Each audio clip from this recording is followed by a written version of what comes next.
What's up, nerds? Welcome to my channel. I'm Longy Long, the Ghetto Gamer, and today we're going to talk about an 8-bit classic from Sunsoft. I'm talking about Blaster Master.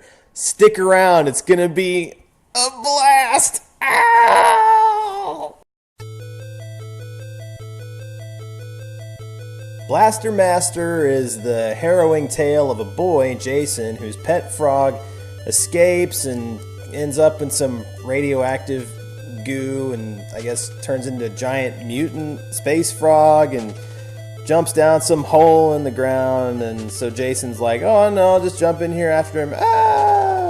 Hits the bottom. He's fine, but there's this like futuristic tank and a pink jumpsuit, so he does what any kid would do. He steals it and goes on an unprovoked mutant killing rampage. Makes sense. Okay, so the story doesn't make any sense. And the Japanese version of the game has a totally different plot. But you don't play Blaster Master for the narrative. You play Blaster Master for the awesome grasshopper tank, jumping nimbly-bimbly from platform to platform. Taking out enemies and avoiding obstacles is all really fun, especially with the tight controls and the ability to shoot straight up into the air. I enjoy simply driving around and exploring the open world Sunsoft created, but it is easy to get lost, and finding where you need to go can get really tedious. Like Metroid, you've got to beat bosses and get power-ups that allow you to access new areas of the map, and you can backtrack to get to previous areas you've already explored. In fact, to get to level 4, you've got to go all the way back to the very beginning starting point of the game and climb a tree. This is annoyingly cryptic, and there's no way you would ever get it if you didn't look it up. It's so annoying. Platform jumping in the tank is fun, but the side-scrolling part of the game is just overworld. To fight bosses and collect needed items, Jason has to get out of the tank and hoof it. When you exit the tank and go through these tiny doors, the game switches to an overhead view that reminds me disturbingly of Fester's Quest, which is also a Sunsoft game. Now personally, I'd rather have one or the other, either side-scrolling or overhead view. I guess the logic is that it adds variety to the gameplay, but really the overhead segments aren't nearly as fun as the side-scrolling. Jason looks like a bobblehead, and as a kid, I always thought his gun looked like a camera.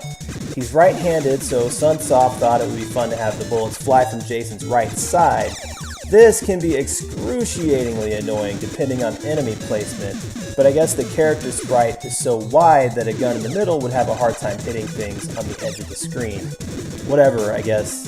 In the overhead mode, you want to collect weapon power-ups. As the bar fills, your gun changes and becomes more effective, but as you take damage, your gun meter is reduced too, so that's pretty frustrating.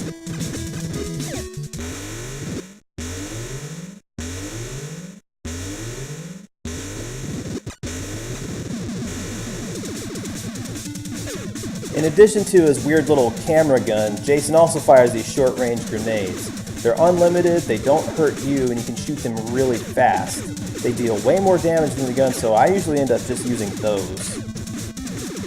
Now eventually you do go on to fight the mutated space frog, Fred. He's not the final boss, but for me he's pretty much the final boss because that's as far as I've ever made it. By then I get frustrated and quit. Sunsoft is not known for making easy games. They made Fester's Quest, which is almost unplayably difficult. They made Batman, which is an incredible NES title, still my favorite Batman game, but it's tough, and Blaster Master definitely gets really challenging toward the end of the game. Anyway, this thing hovers around 10 bucks on eBay. I think it's worth it. It's not a perfect game. There's some frustrating and tedious parts, but I think the jumping tank will make you forget all of that.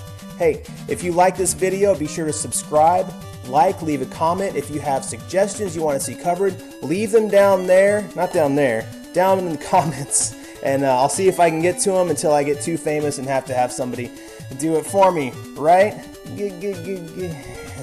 Alright, until next time, stay ghetto.